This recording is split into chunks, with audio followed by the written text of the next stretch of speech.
as free peoples, as free nations, to stand with the courageous citizens and brave civil society groups who are working for equality and opportunity and justice and human dignity all over the world. And men and women from around the world who devote their lives and at times risk their lives to lifting up their communities and strengthening their nations and claiming universal rights on behalf of their fellow citizens. And we're honored by the presence of these individuals. As we do every time this year, presidents and prime ministers converge on this great city to advance important work. But as leaders, we are not the most important people here today. It is the civil society leaders who, in many ways, are going to have the more lasting impact. Because, as the saying goes, the most important title is not president or prime minister. The most important title is citizen.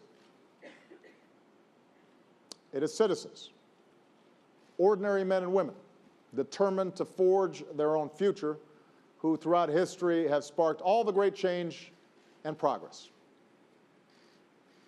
It was citizens here in America who worked to abolish slavery, who marched for women's rights and workers' rights and civil rights.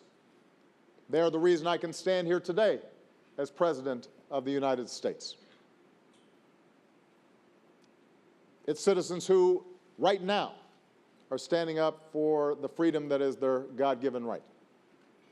And I've seen it myself in the advocates and activists that I've met all over the world. I've seen it in the courage of Berta Soler, the leader of Cuba's Ladies in White, who endure harassment and arrest in order to win freedom for their loved ones and for the Cuban people. I've seen it in the determination of Russians in Moscow and St. Petersburg who speak up for rule of law and human rights.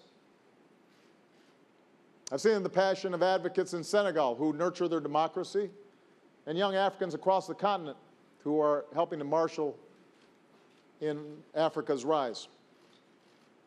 I've seen it in the hope of young Palestinians in Ramallah who dream of building their future in a free and independent state. I see it in the perseverance of men and women in Burma who are striving to build a democracy against the odds. These citizens remind us of why civil society is so essential. If you want strong, successful countries, you need strong, vibrant civil societies. When citizens are free to organize and work together across borders to make our communities healthier, our environment cleaner, and our world safer, that's when real change comes. It is precisely because citizens and civil society can be so powerful. Their ability to harness technology and connect and mobilize at this moment, so unprecedented, that more and more governments are doing everything in their power to silence them.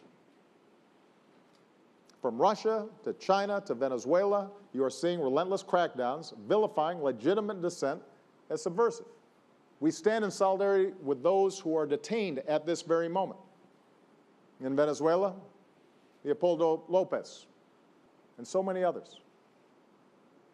They deserve to be free.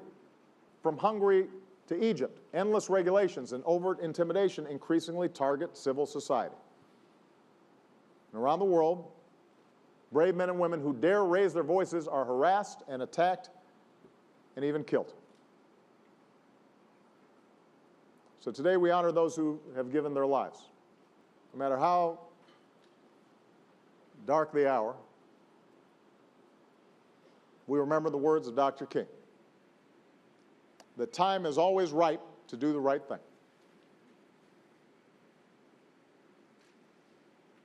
And Dr. King also said that the arc of the moral universe is long, but it bends towards justice. The reason we support civil society is because we have seen in this country of ours that it does, in fact, bend towards justice, but it does not do so on its own. It does so because there are hands of ordinary people doing extraordinary things every single day, and they pull that arc in the direction of justice. That's why we have freedom in this country. That's why I'm able to stand before you here today. And that's why we will stand with them tomorrow. God bless you all. God bless all those who are working under tough conditions in every corner of the world. Thank you, CGI. Thank you, President Clinton. Thank you.